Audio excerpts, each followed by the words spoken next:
buenas tardes. ¿Cómo están? Bendecidos, amén. Bueno, pues me da mucho gusto verlos una vez más.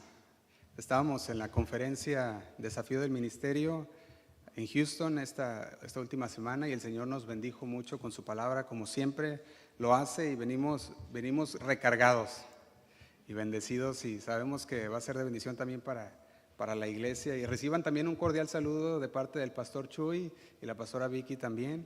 Les mandan saludos y primero Dios, y que pronto también puedan estar por acá. Bueno, vamos a continuar, hermanos, con la palabra. Hemos estado hablando acerca del bautismo. Tendremos bautismos el siguiente domingo. Si usted recuerda, vamos a tener esos bautismos, así que lo invitamos también a que si quiere celebrar en esos bautismos, traiga algo para compartir ese día y podamos celebrar con los que se van a bautizar y celebrarles ese paso de obediencia también, ¿verdad? Al Señor hay que celebrarles también, y porque sabemos que están tomando ese paso de obediencia al Señor, y es un motivo de alegría, ¿sí o no? Un motivo de alegría de poder convivir juntos. Así que para los que se van a bautizar, pues si quieren saber cómo prepararse para ese día, ahí atrás tenemos una hoja que pueden levantar y pueden ver cómo prepararse en la vestimenta y ciertas cosas técnicas, ¿verdad? Que tienen que saber antes del bautismo, y eso le va a ayudar también. Y si usted quiere escuchar el mensaje en inglés, pues también en la tarde vamos a estar dando este mensaje en inglés, el mensaje de hace 2 semanas en inglés también. Y bueno, si recuerda el mensaje que hablamos hace 2 semanas, le titulé ¿Puede un ritual cambiar el corazón? ¿Y cuál es la respuesta? No, ¿verdad? Ningún ritual, el que usted quiera o piense, puede cambiar el corazón o puede quitar los pecados de nuestras vidas o hacernos salvos. Ningún ritual. Y si usted es de los que dice, pero ¿por qué ritual en lo que es el bautismo? Es porque el ritual, según la Real Academia Española, dice que un ritual o un rito es una costumbre o ceremonia. Específicamente está hablando de una ceremonia religiosa. Y como estamos hablando de una ceremonia cristiana, por el diccionario habla que es un ritual, porque es una ceremonia. Entonces, un ritual es una ceremonia, eso es lo que es. Y eso es bueno dejarlo claro, porque a veces hay quienes dan un grito en el cielo cuando escuchan un ritual y dicen, pero Josué, no es un ritual, es un sacramento, dicen. No es un ritual, ¿verdad? Y la palabra ritual pues es una ceremonia, entonces se puede decir también ritual.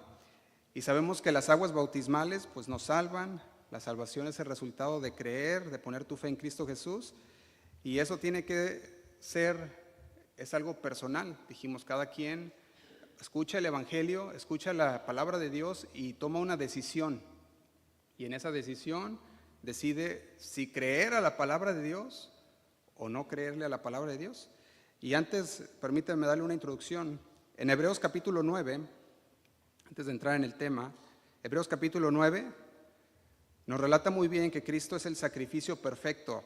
Hace 2 semanas hablamos de Colosenses 2, y recuerda, el apóstol Pablo hablaba a los colosenses y decía que estamos completos en Cristo, y lo vimos bien. Pero aquí en Hebreos 9, el autor a los hebreos también nos relata muy bien que Cristo es el sacrificio perfecto. Vamos a leerlo, lo voy a leer en la Nueva Traducción Viviente. Si lo tienen ahí, lo puede leer en la pantalla o lo puede seguir en su Biblia. Dice así, versículo 11. Dice, entonces Cristo ahora ha llegado a ser sumo sacerdote por sobre todas las cosas buenas que han venido. Dice, Él entró en ese tabernáculo superior y más perfecto, que está en el cielo, el cual no fue hecho por manos humanas, ni forma parte del mundo creado. Y dice el 12, con su propia sangre, no con la sangre de cabras ni de becerros, entró en el lugar santísimo una sola vez y para siempre. Y luego agrega, y aseguró. ¿Qué aseguró? Nuestra redención eterna. Está hablando nuestra seguridad de la salvación. Está diciendo que nuestra seguridad de la salvación no radica en ritos, no radica en ceremonias o obras, sino que radica en el sacrificio de nuestro Señor Jesús en la cruz. Eso es lo que nos está diciendo. Y luego dice el versículo 13, dice, bajo el sistema antiguo, la sangre de cabras y toros y las cenizas de una novilla, entiéndase, los rituales y las ceremonias, dice, podían limpiar el cuerpo de las personas que estaban ceremonialmente impuras. Y aquí es bien importante que conozcamos qué es lo que está diciendo sobre ceremonialmente impuras. Porque algunos pueden traducir esto o interpretar esta ceremonialmente impuro como una persona en pecado o una persona que está siendo, que no es moralmente buena, pero eso no es lo que está hablando aquí, sino que está hablando de una persona que estaba en un estado ritual que le impedía participar en actos sagrados. Y vamos a ver cómo. Cuando está hablando de ceremonialmente impuras, estaba simbolizando la limitación de la ley mosaica. Porque recuerden que había ciertas cosas en la ley mosaica que hacían a una persona impura y no podía acercarse a ofrecer sacrificios, ni siquiera podía ser parte de un culto debido a su impureza. Y esto no era por el pecado, sino podían ser por muchas cosas. Por ejemplo, nomás le doy algunos ejemplos de aquellas impurezas que no dejaban a la persona acercarse a las ceremonias. Y eran, por ejemplo, en Números 19, lo puede anotar, no lo vamos a estudiar, pero lo puede anotar, Números capítulo 19, y específicamente versículo 11 al 13, habla de que una persona se hacía impura al tocar un cadáver. Y esa era una impureza. Tocar un cadáver lo hacía ceremonialmente impura y tenía que pasar por un ritual de purificación. Eso es lo que hacía. También las enfermedades como la lepra, que lo puede encontrar también en Levítico, capítulos 13 y 14. Esta enfermedad como la lepra hacían a una persona impura y tenía que pasar por una purificación. Si aquella persona era sanada, tenía que pasar por un proceso de purificación antes de poder ser parte de las ceremonias. No podía entrar así con lepra. También Levíticos 15, capítulo 15, algo que hacía a alguien impuro o ceremonialmente impuro eran los flujos corporales. No podían, si había tenido flujos corporales o desangrado o cosas semejantes, no podía entrar a esa ceremonia. O una que podríamos decir un poco ya más severa, Levíticos capítulo 12, versículo 2. Se lo leo. Levítico capítulo 12, versículo 2, y dice: habla a los hijos de Israel y diles, la mujer cuando conciba y dé a luz varón, será, ¿qué dice? Inmunda 7 días, conforme a los días de su menstruación será inmunda. Y dice el 3, y al 8º día se circuncidará al niño. Dice el 4, mas ella permanecerá 33 días purificándose de su sangre. Ninguna cosa santa, ¿qué va a hacer? Ninguna cosa santa tocará, ni vendrá al santuario hasta cuando sean cumplidos los días de su purificación. Y fíjense, todo esto eran partes de aquellas impurezas que le llamaban de parte de la ley. No podían acercarse y ser parte de un ritual cuando había ciertas impurezas. No estaba hablando de pecado en sí, sino que está hablando de purezas que iban cosas que estaban puestas en la ley. Eran cosas, ni tampoco no eran pecados ni eran impurezas morales, sino que eran otros tipos de impurezas que habían sido hechas impuras por la palabra hablada o por la ley. Entonces es importante entender esto, que no estaba hablando de una purificación del pecado, sino que era parte de la ley de purificación para participar de actos sagrados. Y dice el versículo 5, ahí mismo donde estamos, dice, y si diera luz hija, será inmunda 2 semanas, conforme a su separación, y 66 días estará purificándose de su sangre. Y continúa hablando en los siguientes versículos acerca de esto, y habla en el versículo 6 acerca de qué debería ser para entonces poder venir y ser purificada. Y en el versículo 6 dice, traerá un cordero de 1 año para el holocausto, y un palomino y una tórtola para la expiación, y a la puerta del tabernáculo de reunión, dice, y la traerá a la puerta del tabernáculo de reunión, al sacerdote, es lo que está hablando en estos versículos. Y esto hacía referencia en estos versículos, a esto es a lo que se estaba refiriendo el autor a los hebreos. Era justamente a esto de lo que estaba hablando cuando decía de esa impureza ceremonial. Regresemos a Hebreos capítulo 9. Hebreos capítulo 9. Y vamos al versículo 14. Salud. Dice el 14. Lo vale en Nueva Traducción Viviente. Dice: imagínense cuánto más la sangre de Cristo nos purificará. ¿Qué? Dice la conciencia. Conciencia. ¿Qué está diciendo de la conciencia? Está hablando del ser interno. Decíamos que un ritual no puede cambiar el corazón, pero aquí el versículo 14 dice: imagínense cuánto más la sangre de Cristo nos purificará la conciencia. Esto es lo más interno, lo íntimo de nosotros. Está hablando aquí del entendimiento del corazón. Por eso es que decimos que un ritual no cambia el corazón, pero Jesús y su sacrificio sí puede cambiar el corazón, la conciencia, lo interno. Él lo puede hacer. ¿De qué? Dice: de acciones pecaminosas, para que adoremos al Dios viviente, pues por el poder del Espíritu eterno. Está diciendo por el poder de Dios, no por el poder de las aguas bautismales, sino por el poder de Dios. Cristo ofreció a sí mismo a Dios como sacrificio perfecto por nuestros pecados. Nos dice: Jesús es la solución definitiva para la impureza espiritual del ser humano. El autor a los Hebreos está enfatizando que solo la obra de Cristo logra la purificación completa y eterna.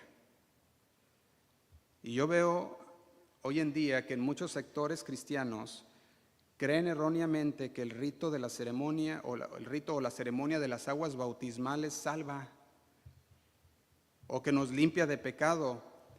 Y hacer estas afirmaciones sería una falta de entendimiento, sería irresponsable y en muchas ocasiones hasta herético, porque estamos enseñando que el sacrificio de Cristo no es suficiente, sino que tienes que agregar algo, y la palabra nos dice que no es por obras para que nadie se gloríe. Entonces tenemos que ver todo esto en sí y conectarlo. El bautismo en agua, en su significado bíblico, es una respuesta a la fe. ¿Tú crees en el Señor? ¿Y qué haces? Y te bautizas. Es un paso de obediencia. Eso es lo que es el bautismo. Es un paso de obediencia. ¿A qué? A una ordenanza dada por Jesús mismo.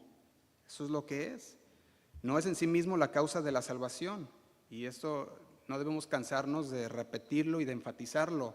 Porque si fuera así, entonces la palabra de Dios diría: porque de tal manera amó Dios al mundo que dio el bautismo en el nombre de Jesús para que todo aquel que se bautice sea salvo. Y no dice eso. La palabra dice: para que todo aquel que en él cree. El bautismo estamos dando un paso de obediencia, y es un paso que estamos dando que demuestra la fe, que demuestra el cambio que ha surgido en nuestro interior. Eso es lo que es el bautismo. Entonces pudiéramos decirlo de la siguiente manera: la fe precede al bautismo. Tienes fe y la fe va adelante, y entonces porque tienes fe te bautizas. Así es. Primero se cree para salvación y después se confiesa públicamente. ¿Sí o no?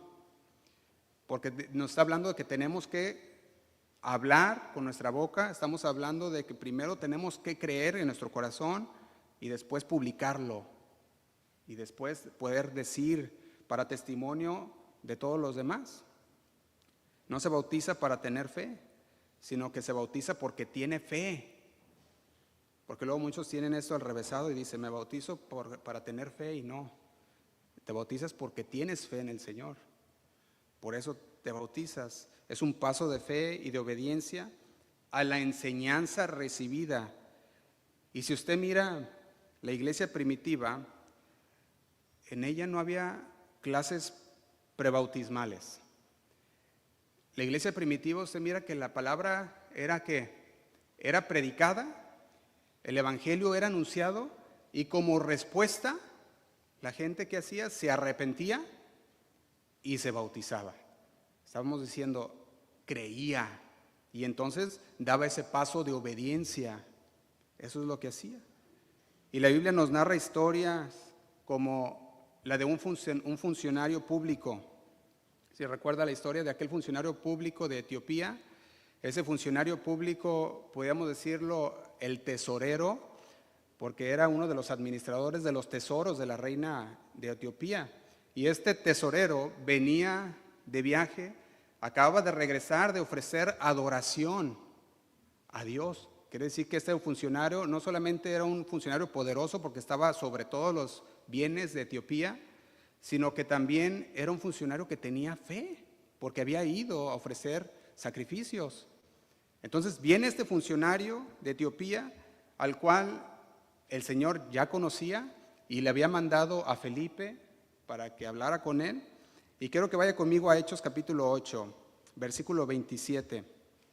Y veamos a este hombre, a este funcionario público, un tesorero de aquella Etiopía, aquel reino de Etiopía.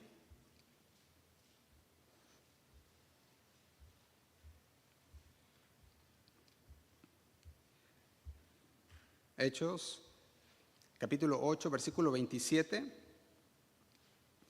Podemos ver que aquel funcionario había ido a Jerusalén a adorar, lo puede ver ahí en su Biblia. Ahora ya venía de regreso, sentado en su carruaje, leyendo en voz alta aquel escrito de Isaías. Y todo esto, hermanos, tiene mucho que ver, porque si usted mira, aquella persona era una persona poderosa, porque pues tenía en sus manos todos los bienes de aquel reinado, los tesoros. Era una persona poderosa porque era un funcionario que asistía directamente a la reina de Etiopía, la reina Candace, que nos dice ahí también. Pero dice el versículo 26, un ángel del Señor habló a Felipe diciendo, levántate y ve hacia el sur por el camino que desciende de Jerusalén a Gaza, el cual es desierto. Y dice el 27, entonces Felipe se levantó y ¿qué hizo? Y fue. Y ahí es donde el Espíritu le dice a Felipe, ve. Pero también el versículo 29 le dice lo siguiente, dice, y el Espíritu dijo a Felipe, acércate y júntate a ese carro. Dice el 30, acudiendo Felipe le oyó que leía el profeta Isaías y dijo, ¿pero entiendes lo que lees? Dice el 31. Él dijo, ¿y cómo podré si alguno no me enseñare? Y rogó a Felipe que subiese y se sentara con él. Y dice el versículo 32. El pasaje de la escritura que leía era este.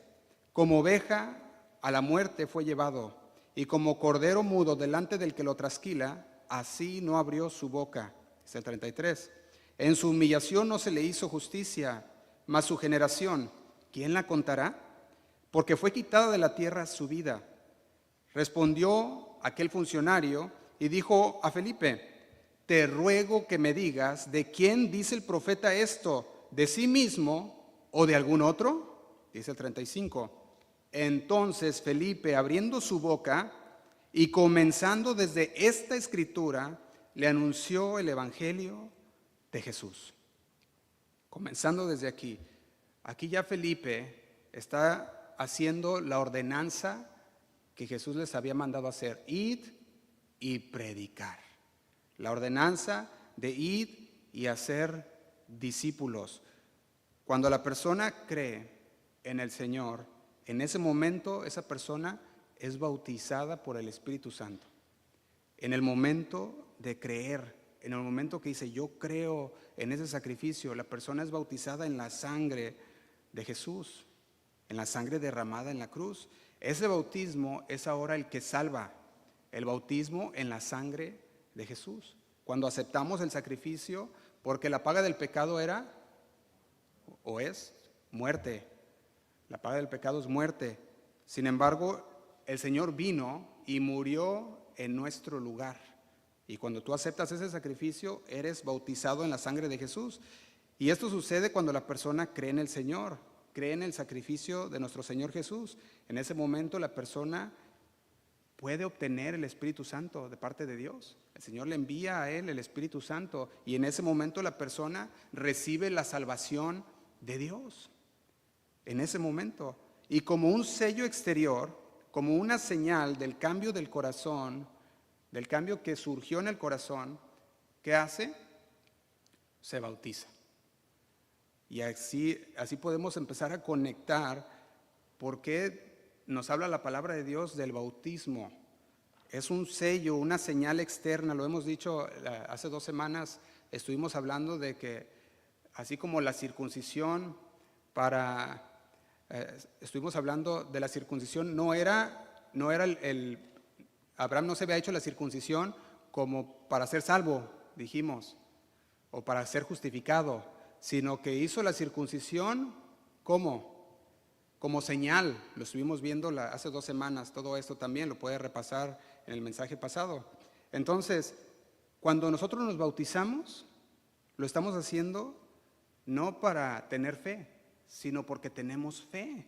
Estamos bautizándonos porque hubo un cambio en nuestro interior y nos bautizamos como un paso o un acto de obediencia a Dios.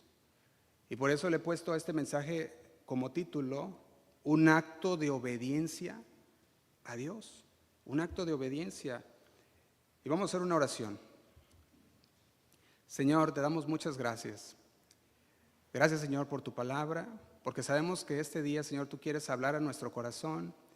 Quieres, Señor, con tu palabra alumbrar nuestro camino, Señor, porque tú eres lumbrera en nuestro camino. Y sabemos que tu palabra nos revela todo lo que está enfrente de nuestros pies, Señor, para que no tropecemos. Tú, Señor, nos guías con tu Espíritu Santo a toda verdad. Pedimos, Señor, que en esta tarde tú seas el que alumbres nuestro caminar y que podamos, Señor, entender bien este acto de obediencia que tú pides, Señor, de nosotros. Te damos muchas gracias y nos ponemos en tus manos. En el nombre de Cristo Jesús. Amén. Y amén. Decíamos, como tema o como título, le puede poner un acto de obediencia. Aquel funcionario tenía un corazón preparado, ¿sí o no? Había ido a adorar, estaba regresando de Jerusalén. Entonces, aquel tenía un corazón dispuesto. Estaba regresando de adorar a Dios, un corazón preparado para recibir la verdad del Evangelio.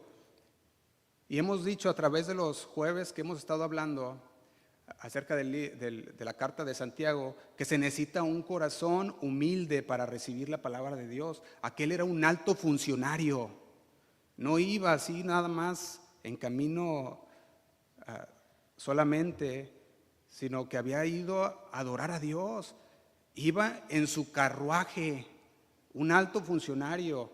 Aquel hombre iba leyendo la palabra de Dios, algo que no se veía en esos tiempos, porque no todos podían tener un manuscrito de Isaías.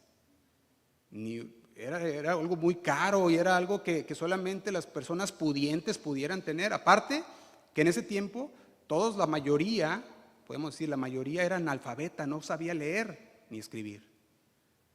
Este era un hombre funcionario público, pudiente, tenía los escritos de Isaías, venía leyéndolos en su carruaje. Sin embargo, su corazón era un corazón humilde. ¿Puede notar eso? Porque cuando se acerca a Felipe, le dice, súbete a mi carro. Y se sube al carruaje y le dice, ¿cómo voy a saber si nadie me lo explica? Estaba aceptando, diciendo, ayúdame a entender. Soy un funcionario público, estoy por arriba de ti y de todos los demás. Tengo los tesoros del reinado de Etiopía. Sin embargo, enséñame. Quiero aprender. Esto es un corazón humilde. ¿Y sabe qué pide el Señor? Un corazón humilde para aceptar las verdades de Dios. Si no tiene un corazón humilde, no puede aceptar las verdades de Dios. Aquel hombre pudiera decirle, ¿y a ti qué te importa, verdad? Vete, o no sé, decirle a sus guardias, ¿verdad? Sáquenlo de aquí, a Felipe. Sin embargo, estaba atento y quiso escuchar y dijo, a ver, dime. Dice el 36, y yendo por el camino, llegaron a cierta agua, y dijo aquel eunuco, funcionario, aquel hombre, aquí hay agua, ¿qué impide que yo sea bautizado? ¿Qué impide? Le dice a Felipe. Y Felipe le dijo, si crees de todo corazón, ¿qué? Bien puedes. Y de este verso, hermanos, solamente de este verso podemos extraer para nosotros qué impide que seamos bautizados. Si crees de todo tu corazón, bien puedes. No te impide nada más que tú mismo. Si tú no crees, tú solo te estás impidiendo. ¿Crees de todo corazón? ¿Sabe una cosa? La transformación comienza en el ser interior. Comienza en el corazón cuando tú crees. Ahí comienza la transformación. Aquel hombre tenía que llegar a una conclusión. Se le había enseñado el evangelio. Felipe se lo había expuesto bien, empezando desde esa escritura. Se lo expuso. Y cuando llegó el momento y vio el agua ahí afuera, tenía que tomar una decisión de decir, ¿seré obediente a la palabra de Dios o para la otra? O ahí para otra ocasión lo haré. Tenía que llegar a una conclusión. ¿Lo haré o no lo haré? La transformación comienza en el ser interior, en el corazón.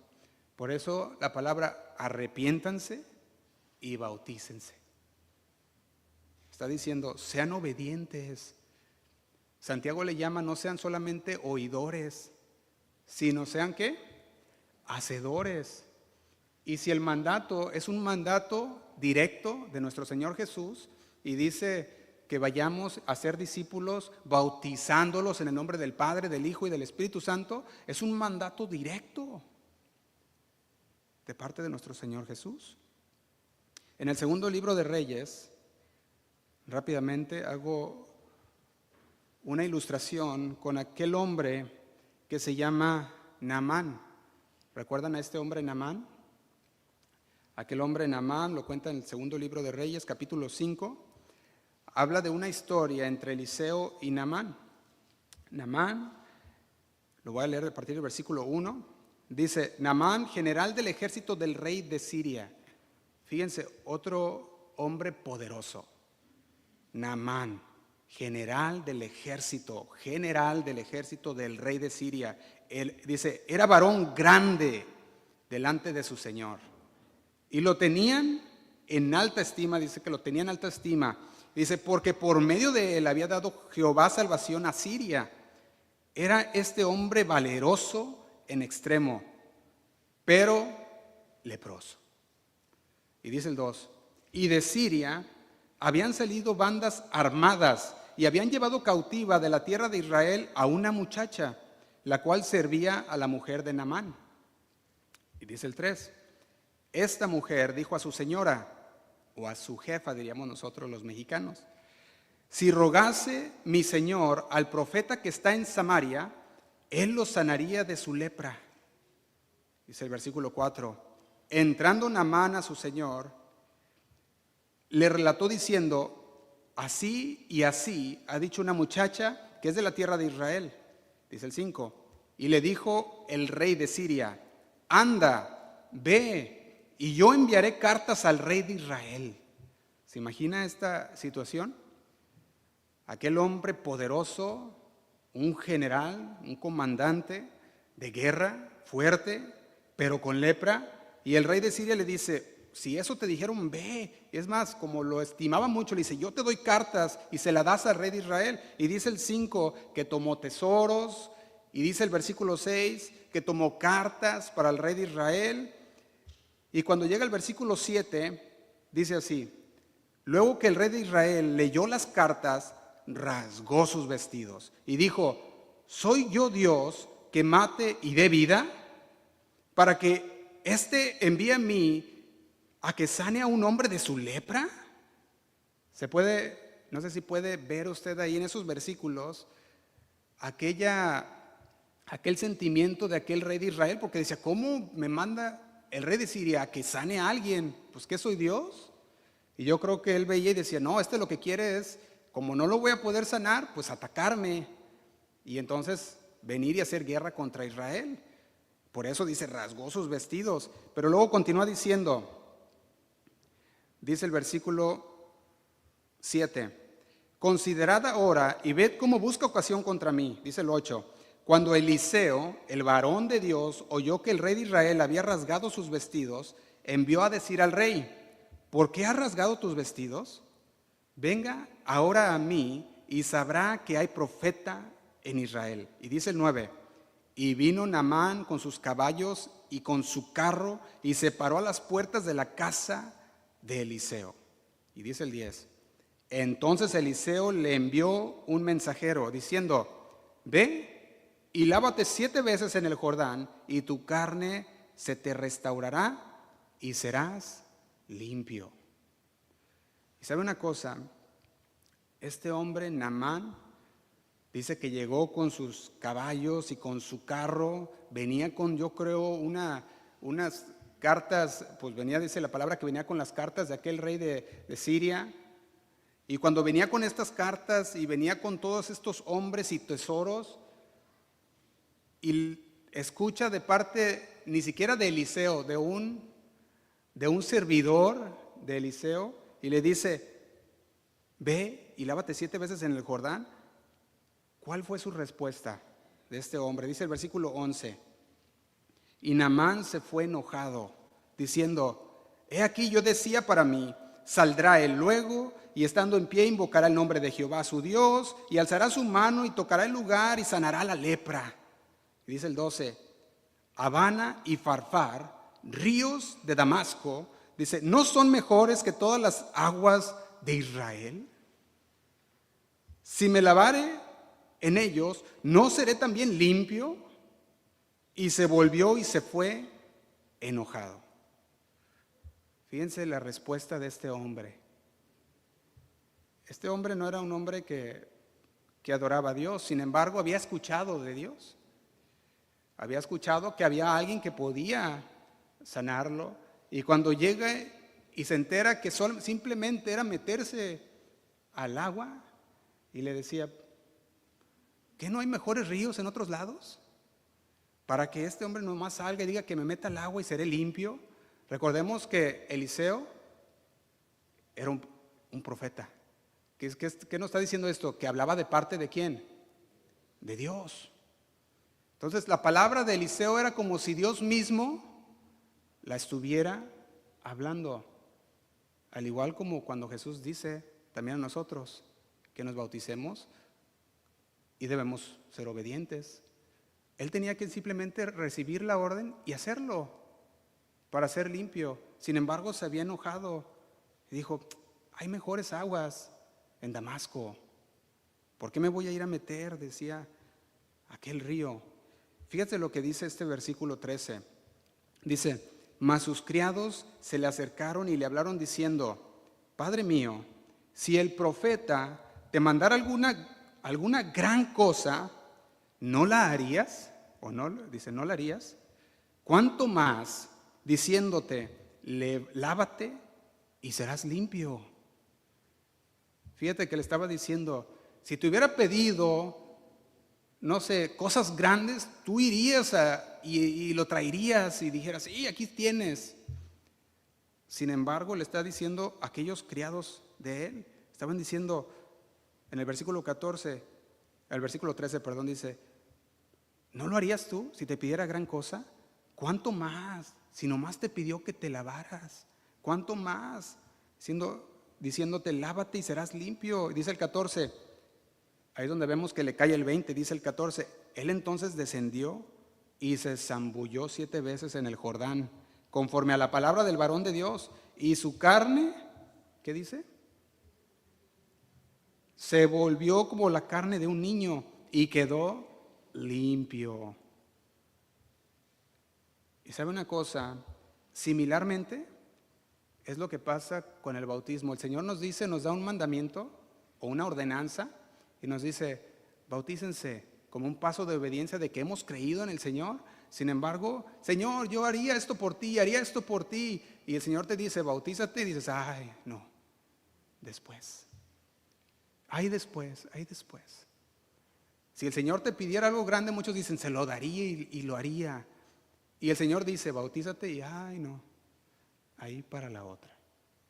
Y ese sigue siendo la misma actitud, una actitud que no es nada humilde. Cuando el Señor nos pide que hagamos algo, debemos de aceptarlo. Y eso lo pide la palabra de Dios. aunque el bautismo no salva y tampoco se imparte alguna gracia especial por medio de ella, es un acto de obediencia. Muchos le batallan para obedecer a Dios en cosas tan sencillas como el bautismo. Ahora te imaginas con cosas más. ¿Y sabe qué demuestra eso? Demuestra un corazón rebelde. Demuestra un corazón que dice al Señor: sí, yo cualquier cosa te daría a ti, Señor, pero cuando el Señor dice: haz un acto de obediencia, bautízate. Y no sabemos que la Virgen nos habla, ¿verdad? ¿Qué dijo? Eliseo era un profeta. Dijimos, alguien que hablaba de parte de Dios. Jesús es el Hijo de Dios. Jesús es Dios y nos dice directamente por palabras suyas que nos bauticemos. ¿Por qué se bautizó Jesús? ¿Para ser salvo? No, pues él ya era salvo. ¿Se bautizó para perdón de sus pecados? No, pues no tenía pecado. Se bautizó como ejemplo de obediencia para ti y para mí. Mateo capítulo 3, versículo 13. Lo leo en la Nueva Traducción Viviente para que lo entendamos un poquito mejor. Mateo capítulo 3, versículo 13 dice: luego Jesús fue de Galilea al río Jordán para que Juan lo bautizara. Dice el 14, pero Juan intentó convencerlo de que no lo hiciera, diciendo: yo soy el que necesita que tú me bautices, dijo Juan. Entonces, ¿por qué vienes tú a mí? Versículo 15.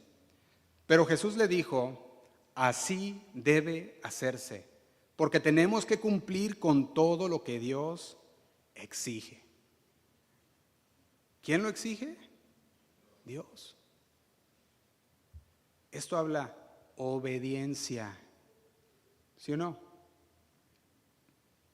Entonces, Juan aceptó bautizarlo. Si usted recuerda, el funcionario de Etiopía tuvo que llegar a esta decisión.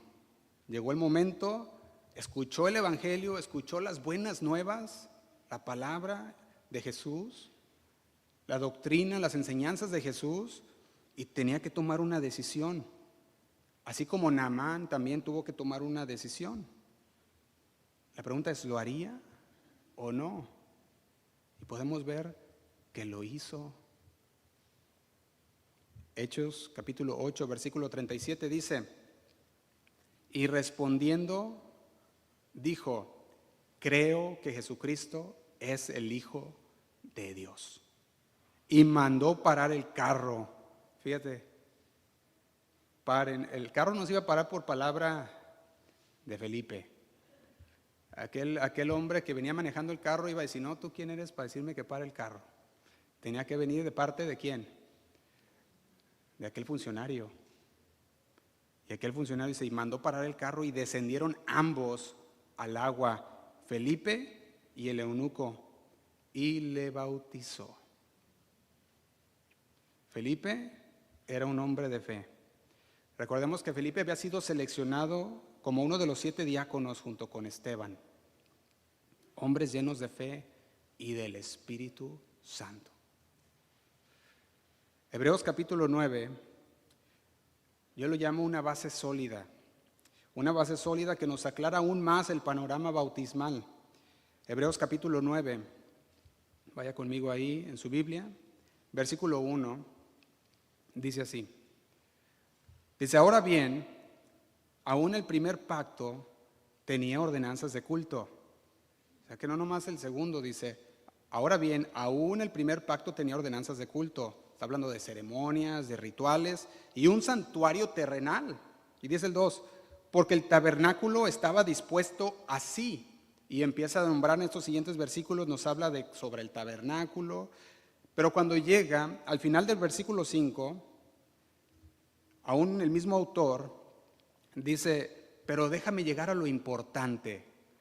Fíjate lo que dice el versículo 5 al final, dice: de las cuales cosas no se puede ahora hablar en detalle, O sea, había muchas cosas, pero ahorita no es tiempo, no hay tiempo para hablar de los detalles, les decía en estos versículos 5. Y dice el 8, dando el Espíritu Santo a entender con esto, salud, dice que aún no se había manifestado el camino al lugar santísimo, entre tanto que la primera parte del tabernáculo estuviese en pie. Y dice el 9, lo cual es símbolo.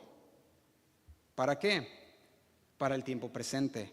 Y dice, según el cual se presentan ofrendas y sacrificios que no pueden hacer perfecto en cuanto a la conciencia. Está diciendo, no pueden limpiar el corazón, no puede cambiar el corazón un ritual o una ceremonia. Dice, al que practica ese culto, ese ritual o esa ceremonia de adoración. Dice el 10, ya que consiste solo de comidas y bebidas y diversas abluciones, hablando de diversos ritos, diversos actos religiosos y ordenanzas acerca de la carne impuestas hasta el tiempo de reformar las cosas.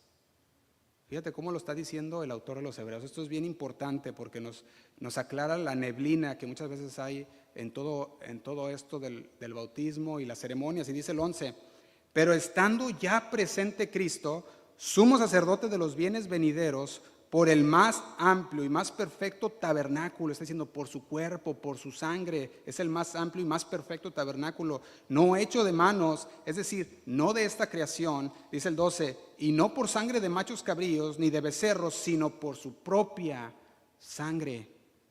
Entró una vez y para siempre en el lugar santísimo, habiendo obtenido eterna, ¿qué? Redención. Dice el 13, porque si la sangre de los toros y de los machos cabríos y las cenizas de la becerra rociadas en los inmundos santifican para la purificación de la carne, dice el 14, cuánto más la sangre de Cristo, el cual mediante el Espíritu Eterno se ofreció a sí mismo sin mancha a Dios, limpiará vuestro corazón, vuestra conciencia, nuestro interior, nuestro entendimiento. ¿De qué? De obras muertas para que sirváis al Dios vivo. El sacrificio de Jesús, nos está diciendo el autor de los Hebreos, es suficiente para limpiar nuestras conciencias, nuestro corazón de pecado y darnos la vida eterna. El ritual o la ceremonia de bajar a las aguas bautismales, hermanos, es una respuesta al cambio que hubo dentro del corazón. Es una respuesta a ese cambio, es un acto de obediencia. Por eso no es bueno cuando muchas veces le dices a tu esposo o a tu esposa o a tus hijos, ve y bautízate, ve y bautízate. O sea, no es bueno estarles haciendo eso porque debe de venir viene de ser una decisión de que entendieron el Evangelio. Y ellos entendieron el Evangelio y dicen, es un paso de obediencia, yo quiero ser obediente a Dios y me bautizo. Lo que sí es bueno es enseñarles de lo que se trata el bautismo. Mira, esto es el bautismo. ¿Tienes fe en el Señor? ¿Crees en el Señor? Sí, yo creo en el Señor. Bueno, la Biblia nos dice que debemos bautizarnos. ¿Quieres ser obediente a Dios? Sí, yo quiero ser obediente a Dios. Pues entonces, bautízate. Pero nunca, ve y bautízate, porque por esa razón muchos van y se bautizan por la presión familiar, por la presión del esposo, de la esposa, van y se bautizan y piensan que va a haber un cambio en su interior, cuando debe de haber primero un cambio interior, antes de una obra de obediencia. Porque aunque es un ritual, el que se está haciendo una ceremonia, es una ceremonia que fue mandada por nuestro Señor Jesús. Cuando usted mira la palabra sacramento, podemos ver que en la palabra sacramento podemos llamar al bautismo un sacramento porque en la forma de que es algo visible, una práctica visible de algo que pasó en lo invisible, en el espíritu. Por eso se le puede decir sacramentos. Pero sin embargo, si te vas más a fondo, la palabra sacramento lleva lleva mucho más aún dentro de esa palabra involucrada, que sería mejor llamarle una ordenanza del Señor al bautismo, más que un sacramento, porque de hecho sacramento, fíjate, cuando yo veía el diccionario de la palabra sacramentos, puedes ver que esta palabra venía de dos palabras, o era una palabra compuesta, y la palabra compuesta está hablando de hacer santo. Eso es lo que está hablando sacramento. Y el bautismo no nos hace santos, no es un medio, no es algo para hacernos santos, porque el que nos hace santos es nuestro Señor. Sin embargo, sí es una ordenanza. Es una ordenanza de parte de nuestro Señor. En Hechos capítulo 2,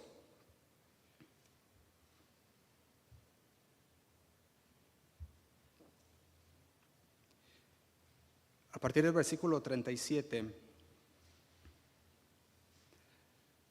es un versículo del cual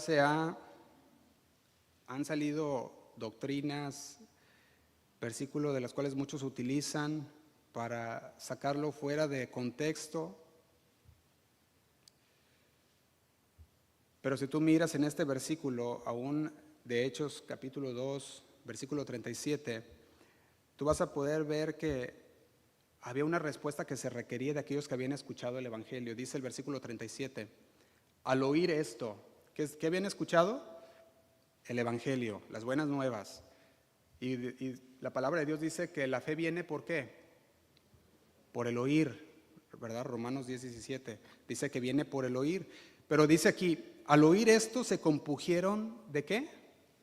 De corazón. Y aquí es lo que estamos hablando. Vemos que el trabajo es del Espíritu Santo.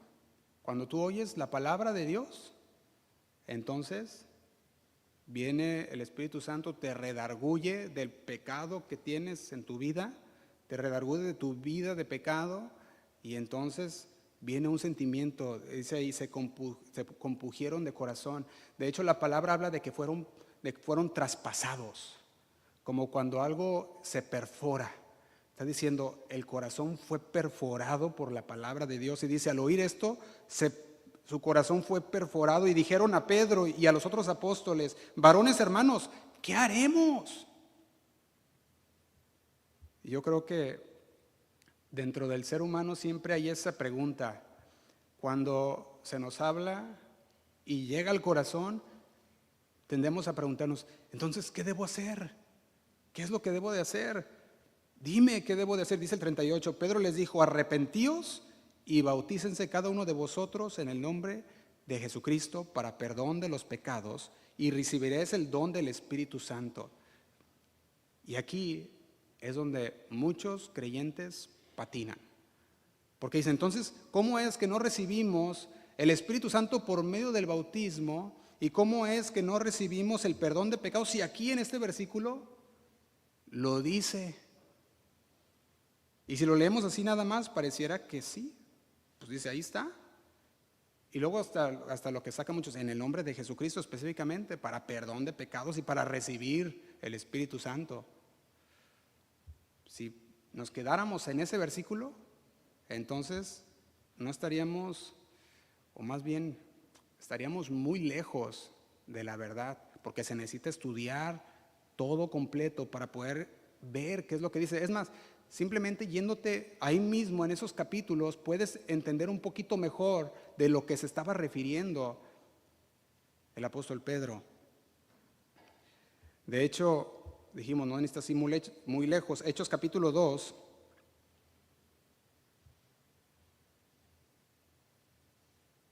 Hechos capítulo 2, versículo 9.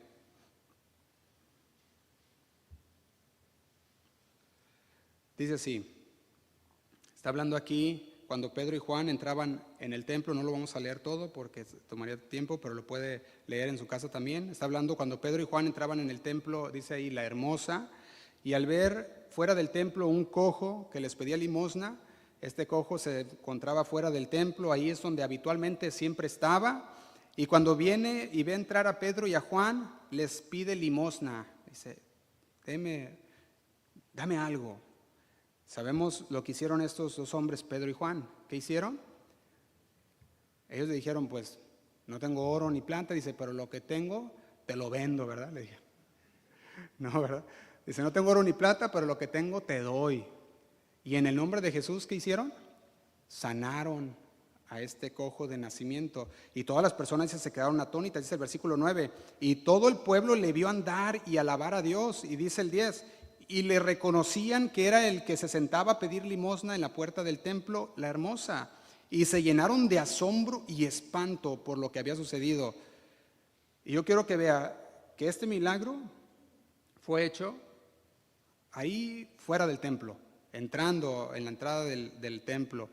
Y en el patio, llamado el patio de Salomón, que lo vemos en el versículo 11, o en el pórtico de Salomón, dice el versículo 11, y teniendo asidos a Pedro y a Juan, el cojo que había sido sanado, todo el pueblo atónito concurrió a ellos al pórtico que se llama de Salomón. El pórtico sabemos que era un patio donde fuera del templo normalmente se ponía la gente y ahí podían discutir, ya sea el mensaje que se había sido dado o poder tener un tiempo entre los hermanos. De hecho, en estos mismos pórticos es donde Jesús estaba predicando también, fuera del templo, en los pórticos le predicaba también a muchos. Y tú puedes mirar aquí el versículo 14, Pedro predica y les dice a ellos en el versículo 14 que ellos eran los que habían negado a Jesús. Y dice el versículo 15, y matasteis al autor de la vida, a quien Dios ha resucitado de los muertos, del cual nosotros somos testigos. Y le dice en el 16, y por la fe en su nombre, a este que vosotros veis y conocéis, le ha confirmado su nombre, y la fe es por él. Y dice, y la fe que es por él, ha dado a esta completa sanidad, en presencia de todos vosotros. Y le dice qué deberían hacer a estos que ahora estaban asombrados por aquel milagro. Dice el versículo 19, así que arrepentíos. ¿Y qué? Y bautícense también, ¿verdad? No. ¿Qué dice? Y convertíos. Fíjate que cuando tú miras a Pedro, en ciertos versículos dice, arrepentíos y bautícense. En este de los versículos dice, arrepentíos y convertíos. Está hablando, cambien su manera de pensar.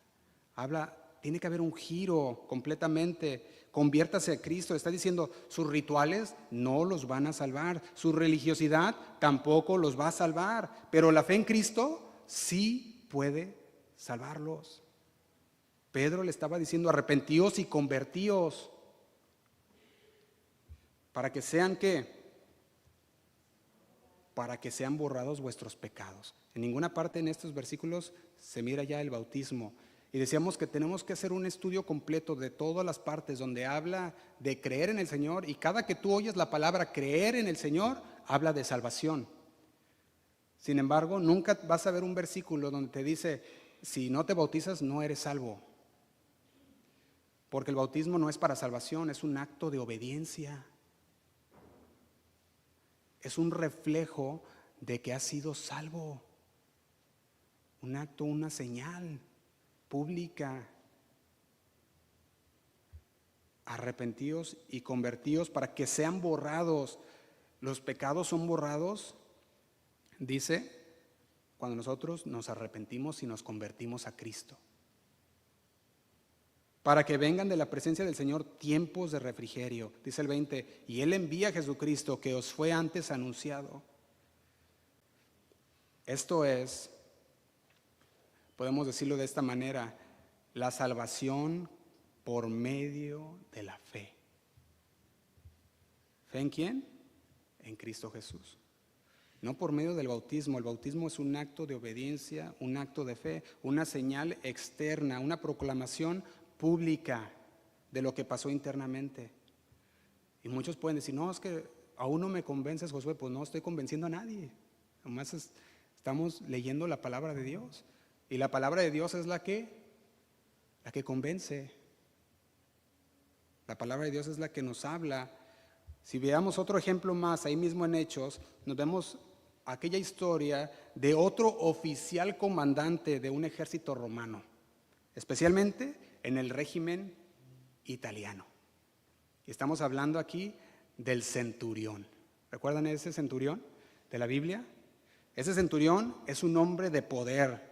Los centuriones eran hombres fuertes, poderosos, porque tenían bajo ellos, por eso el centurión, porque tenían bajo ellos 100 soldados, batallones que normalmente eran formados ya sea por 10, por 12, por 15, esos batallones, y entre esos batallones, pues los centuriones estaban arriba de ellos, eran los que comandaban a esos centuriones. Y aquí vemos a un centurión, un hombre de poder, un coronel encargado de muchos batallones, 100 soldados bajo de él, podríamos decirlo de esta manera, una persona con autoridad romana.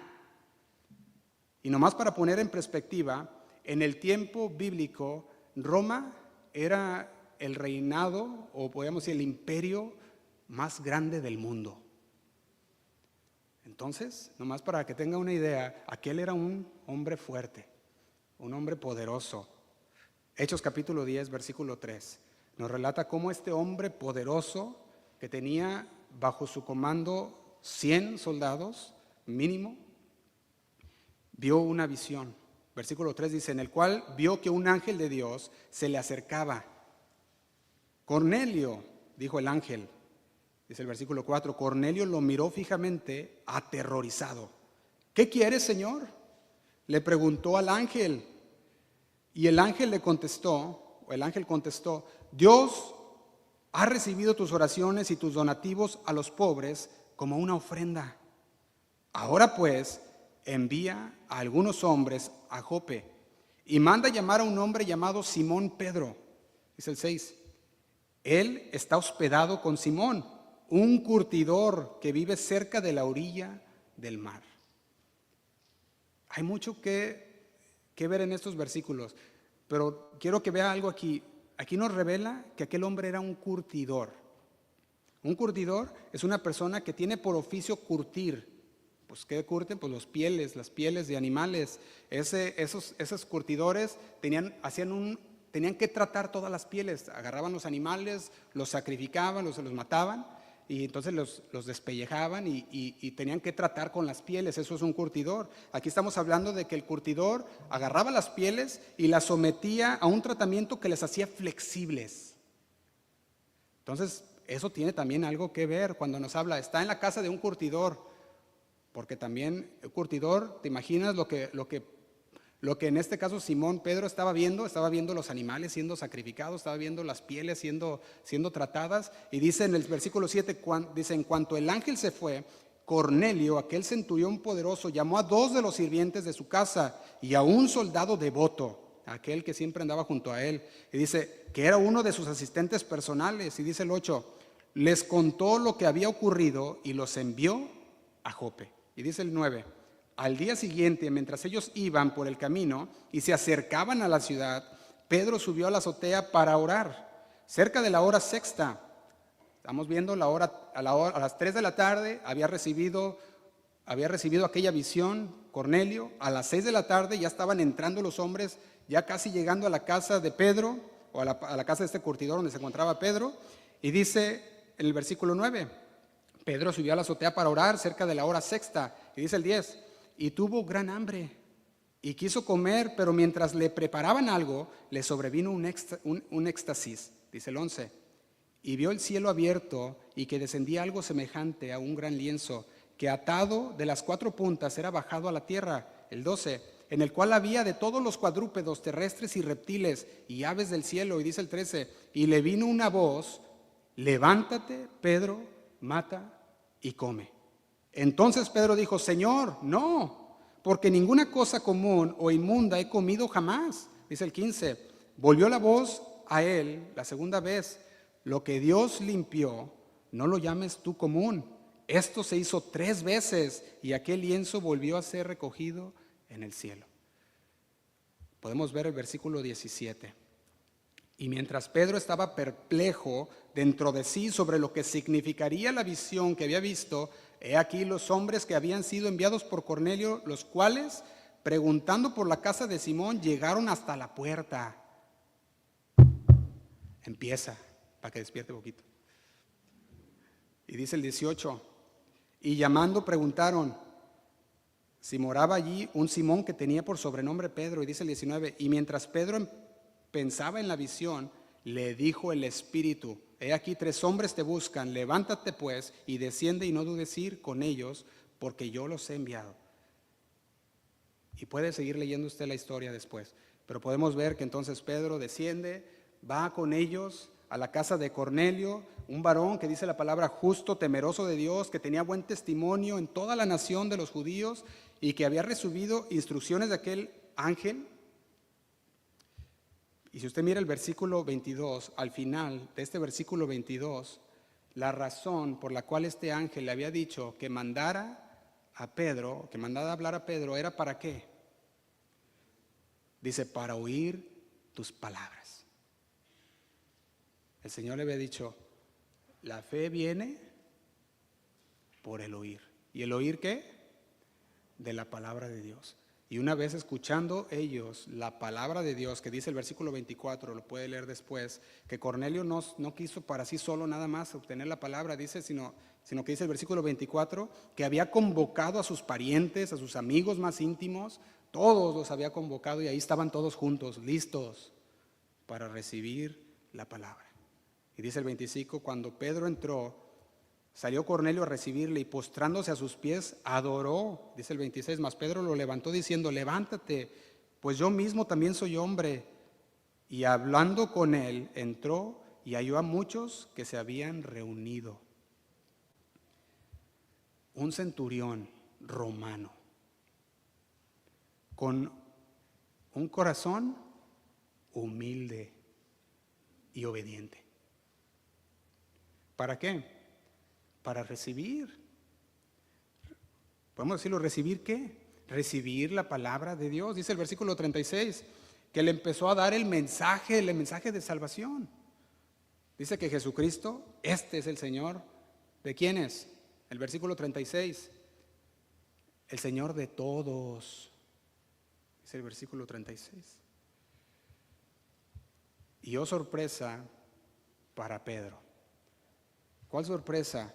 Que aún no habían sido bautizados y el Espíritu había entrado en ellos. Oh sorpresa, que aquellos hombres creyeron y cuando creyeron fueron bautizados en el Espíritu Santo. Y el Espíritu Santo, cuando somos bautizados en el Espíritu, cuando somos bautizados en la sangre del sacrificio de nuestro Señor, ese es el bautismo que salva. Dice el versículo 44, mientras aún hablaba Pedro estas palabras, el Espíritu Santo cayó sobre todos los que oían el discurso. Y dice el 45, y los fieles de la circuncisión que habían venido con Pedro, aquellos que habían acompañado a Pedro, se quedaron atónitos de que también sobre los gentiles se derramase el don del Espíritu Santo. Dice el 46, porque los oían que hablaban en lenguas y que magnificaban a Dios. Y dice el 47, entonces respondió Pedro: ¿puede acaso alguno impedir el agua para que no sean bautizados? Fíjate cómo lo dice. El bautismo es un acto de obediencia, un acto de asociación con los creyentes, lo que daba entrada a la comunidad, a la comunión con los creyentes. Era un acto público, un acto de fe público. Y nosotros podemos ver que ellos habían recibido el Espíritu Santo antes de ser bautizados. El bautismo no iba a decir nomás porque ya tienen el Espíritu Santo y ya no se bauticen, ¿no? Sino que tenían que seguir como un mandato, porque es una ordenanza de Dios, una ordenanza de Jesús. Y Jesús dijo, es una ordenanza de Dios. Habían recibido el Espíritu Santo. Esas palabras son claves porque el Espíritu Santo se recibe, dijimos, cuando crees. Ellos habían recibido el Espíritu Santo. Y el Señor ahí vimos que les dio el Espíritu Santo. En su sacrificio, en su sangre fueron bautizados. El bautismo en agua es un símbolo, un testimonio público de lo que ha pasado en el interior. Dice el apóstol Pedro, ¿puede acaso alguno impedir el agua para los que no han, que dice aquí, ¿puede acaso alguno impedir el agua para que no sean bautizados? Estos que han recibido el Espíritu Santo. Hay muchos que dicen, el Espíritu Santo se recibe con el bautismo. Bueno, se recibe con el bautismo en la sangre de Cristo. El bautismo en agua es un símbolo, un acto de obediencia de lo que ya ha recibido el Espíritu Santo. Y dice el 48, y mandó bautizarles en el nombre del Señor Jesús. Y aquí es otro versículo donde muchos patinan aún. Y dicen, es que tiene que ser en el nombre del Señor Jesús. Si no, no vale, o si no, no eres salvo. Primeramente, el bautismo no salva. Segundo, cuando dice bautizarles en el nombre del Señor Jesús, tenían que ser claros en qué bautismo tenían que ser bautizados, porque había muchos bautismos. Tenían el bautismo de Juan, tenían los bautismos judíos, tenían los bautismos de aquellos que eran de los griegos, tenían bautismos de todo tipo. Y ellos tenían que ser bien claros en qué bautismo tenían que ser bautizados. Y eran el bautismo de las enseñanzas de Jesús, aquel en el que Jesús había dicho a sus discípulos, id y hacer discípulos, bautizándolos en el nombre del Padre, del Hijo y del Espíritu Santo, diciendo en la enseñanza completa, en la doctrina que Jesús nos vino a dar. La doctrina de Jesús es la doctrina sana. Mateo 28, 19, por tanto, id y haced discípulos a todas las naciones, bautizándolos en el nombre del Padre, del Hijo y del Espíritu Santo, enseñándoles, ¿qué cosas? Que guarden todas las cosas que os he mandado. Y aquí estoy con vosotros todos los días hasta el fin del mundo. Amén. Fue el mismo Señor Jesús que dio las instrucciones sobre el bautismo. Ellos tenían que dejar bien claro que el bautismo tenía que ser en el bautismo de Jesús, no en otros bautismos, sino en el bautismo de Jesús. Y estos versos dan 3 indicaciones rápidamente. Dice, id y predicar. Segundo, bautícenlos. Y tercero, enséñales. Tenían que seguir creciendo en el Señor. Y la palabra nos revela el prerequisito para bautizarse, y es creer. ¿Tú crees? Te bautizas. Te bautizas porque crees, porque tienes fe. Por eso, ¿cómo vas a bautizar a un niño o a un bebé si no puede decir yo creo? Debe de haber esa conciencia, decir yo he entendido el Evangelio y creo en el Señor, y se bautiza. Y hay muchas cosas que pudiéramos hablar y que ya no hay tiempo, pero como la inmersión en el agua, que es la palabra bautismo, o el bautismo por el agua que muchas veces no se sumergen a las personas, o se lo hace se me olvidó la palabra, pero que no se meten totalmente al agua, sino que se rocía con agua. Y hay cosas técnicas en ese lado también.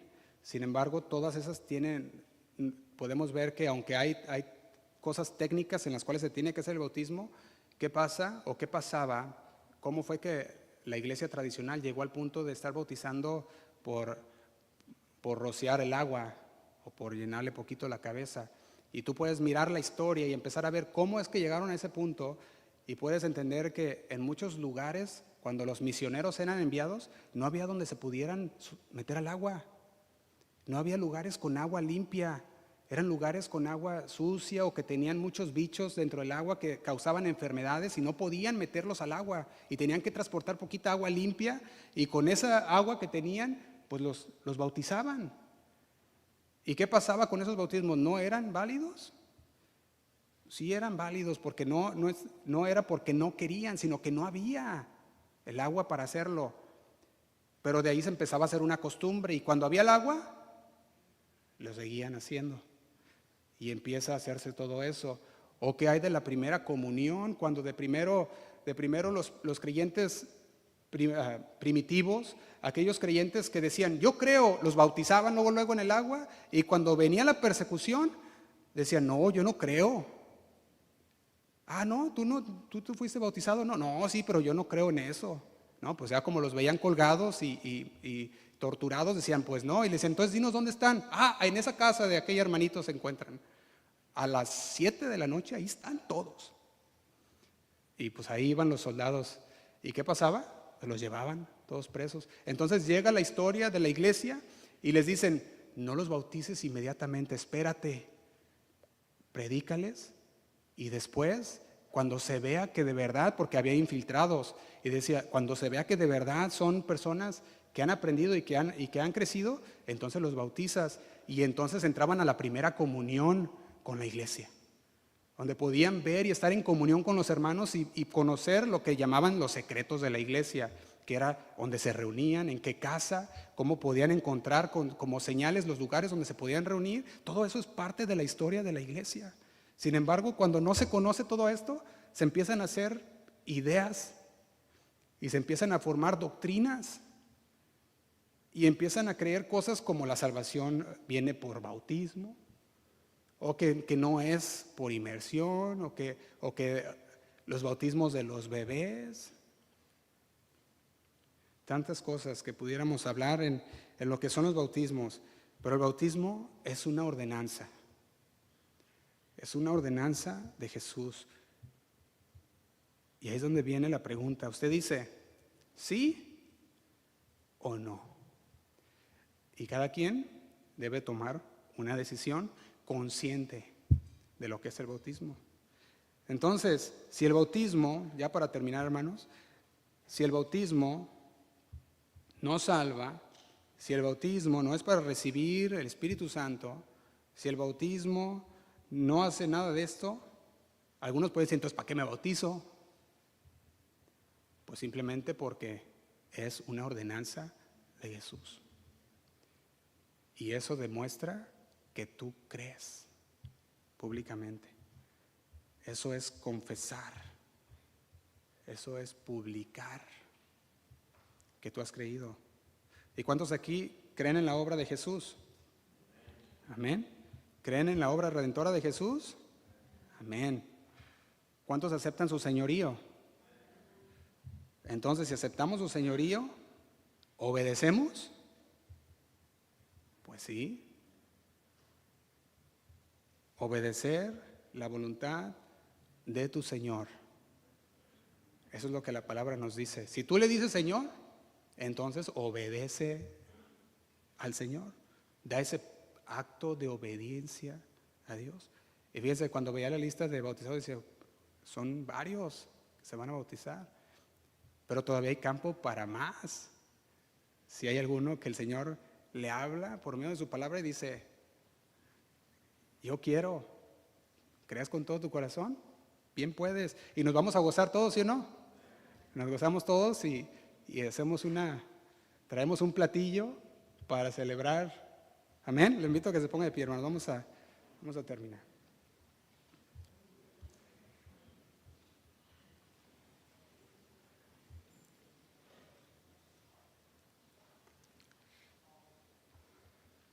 Romanos capítulo 10, versículo 9 dice, que si confesares con tu boca que Jesús es el Señor y creyeres en tu corazón que Dios le levantó de los muertos, serás ¿qué? Salvo. Dos cosas que están intrínsecamente conectadas a la salvación. Y no es el bautismo. Ambas de ellas no se pueden separar. Si confesares con tu boca que Jesús es el Señor y creyeres en tu corazón que Dios le levantó de los muertos, está hablando confesar y creer.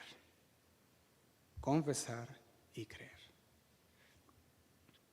El Señor nos habla a través de su palabra y quiere que nosotros estemos seguros de nuestra salvación, que solamente viene por medio de su sacrificio. El bautismo es un acto de obediencia y lo hacemos porque amamos al Señor y hemos reconocido su señorío sobre nosotros. Cierra sus ojos por un momento, vamos a orar. Señor, te damos muchas gracias. Gracias por ese tiempo, Señor, que nos das, ese tiempo que hemos compartido, Señor, en tu presencia. Gracias, Señor, por enseñarnos en tu palabra la importancia del bautismo, Señor, que es un acto de obediencia, un acto de fe. Gracias, Señor, por recordarnos que nuestra salvación no depende de rituales, no depende de ceremonias, sino de creer en el sacrificio perfecto. Y ese sacrificio perfecto, Señor, fue el tuyo en la cruz. Señor, te pedimos que tú continúes trabajando en nuestros corazones, que nos ayudes a vivir conforme a tu voluntad, que cada uno de nosotros podamos, Señor, experimentar una transformación que es genuina, que comienza en nuestro interior, en nuestro corazón, y que continúa, Señor, viéndose en nuestro exterior, guiado siempre, Señor, por tu Espíritu Santo. Gracias, Señor, porque tu palabra cada día nos revela más y más tus caminos, nos revela el camino por el cual debemos andar, Señor, y queremos andar por ese camino, Padre. Y si hay alguien, Señor, entre nosotros que aún no ha tomado esa decisión de seguirte, esa decisión de públicamente confesar a través del bautismo que tú eres su Señor, te rogamos, Señor, que les des valentía, convicción para dar ese paso con confianza, ese paso de obediencia, con gozo, Señor. Que podamos salir fortalecidos en nuestra fe, comprometidos, Señor, a caminar contigo, no solamente hoy ni mañana, sino todos los días de nuestra vida, Señor. Ayúdanos, Señor, a hacer luz en medio de la oscuridad, a ser fieles, Señor, ser esos testigos fieles de tu amor, Señor.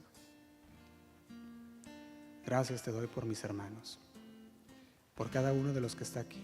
Tú conoces, Señor, su corazón, tú conoces sus vidas, cada circunstancia, Señor. No hay nada oculto delante de ti. Que esta palabra caiga como una semilla en tierra fértil, que crezca y dé frutos al 100% en su vida, un fruto de obediencia. Te damos muchas gracias, Señor, nos ponemos en tus manos. Gracias, Padre, en el nombre de Cristo Jesús. Amén.